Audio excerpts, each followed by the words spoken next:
Oh shit, Izzy just got dropped. Oh, Izzy just got KO'd bad. Izzy just got KO'd so bad. Izzy just got KO'd so bad. Israel Adesanya just got badly KO'd by Nassourdine Imavov in the main event of UFC Saudi Arabia. We're going to talk about the card, and we're going to talk about what's next for both of these fighters, because this was a really important fight in the middleweight division. It did not go as I expected it to. I did really good on picks. I went 9-2 on picks today, but the only two that I got wrong was I picked Shara Bullet to win by decision, and I picked Izzy to win by decision. Aside from that, I was 9-0 on the day. But let's talk about it, okay? UFC Saudi Arabia recap and reaction. Stick around to hear my thoughts. I'm Wyatt, and this is Fight Society.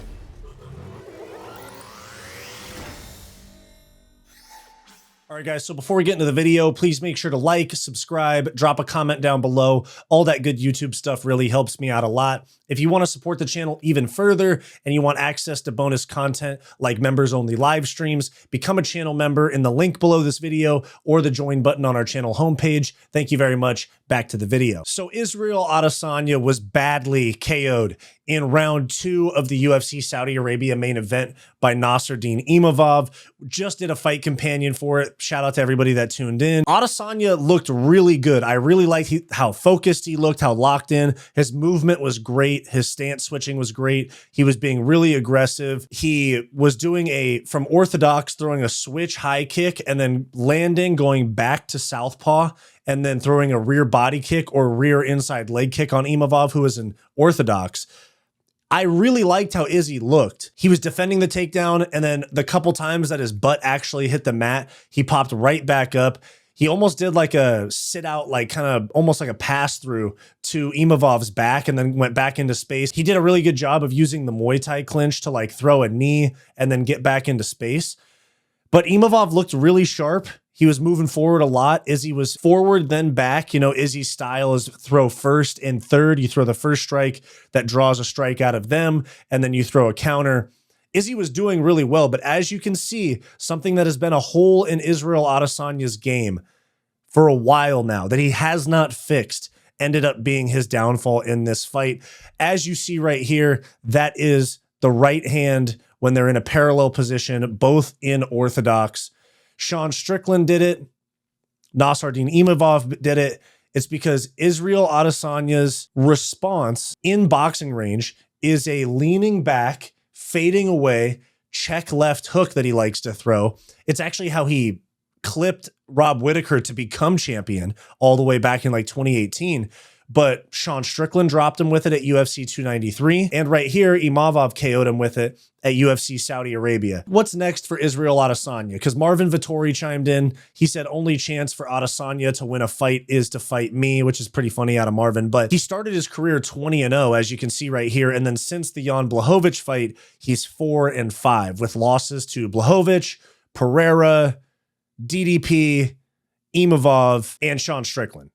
And so he is fighting the best of the best. Like, he's fighting the best fighters on the planet, very elite level guys. Even if Imavov isn't the most mainstream popular fighter compared to a Strickland or a Pereira, Imavov is really, really good. And I don't want to say that Izzy's washed or on the slide or anything like that, but I definitely think it's time for Izzy to hang it up. Like, no matter, this is from Fight History Today. No matter what Israel Adesanya decides to do next, it doesn't matter. His legacy is secured. All-time great, all-time legend, one of the best champions in UFC history. I agree with that. There's people that, you know, they knock his championship resume because it was boring at times. The Yoel fight, the Vettori fight. I do agree with some of the kind of like people contesting Israel Adesanya's championship legacy, but at the end of the day, this is the second best middleweight of all time behind Anderson Silva.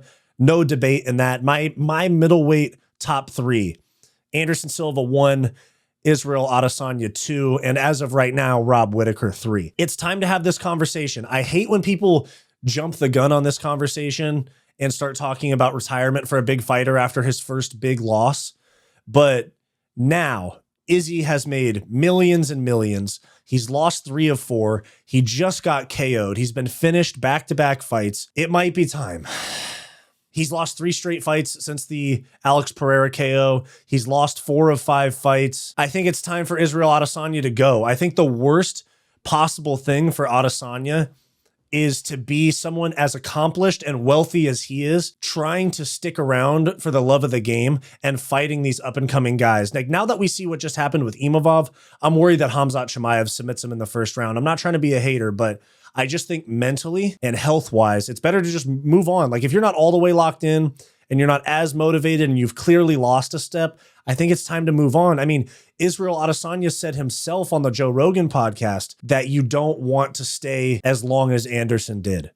And if Izzy sticks around, we might be going down that route where he loses 7 of 8 to end his career. I'd really love to see him just walk away. I saw some people talking about Pereira trilogy at 205 or something like that if Pereira loses to Ankalaev, which is an idea. But if Israel Adesanya is coming off of 3 straight losses, 2 of them by finish, and Pereira is coming off of a loss to Ankalaev, it doesn't make any sense to me. And you can't just give Israel Adesanya a title fight at 205 against Pereira.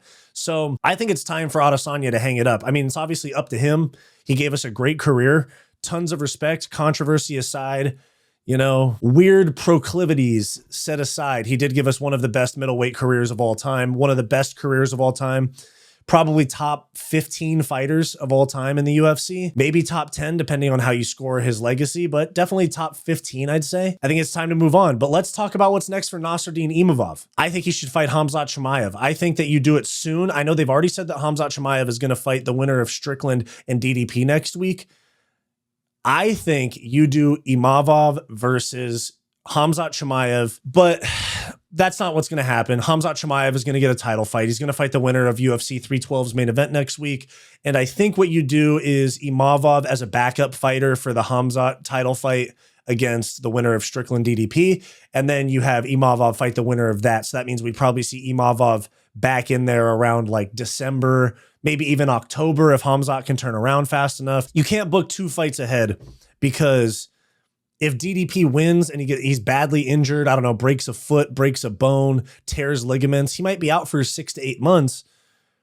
That puts him and Khamzat at the end of this year and then Imavov in 2026. So maybe if I'm Imavov, I sit out for a title shot. Even though I know it's easy to say for me, I'm not the one that like my paycheck and livelihood relies on being active.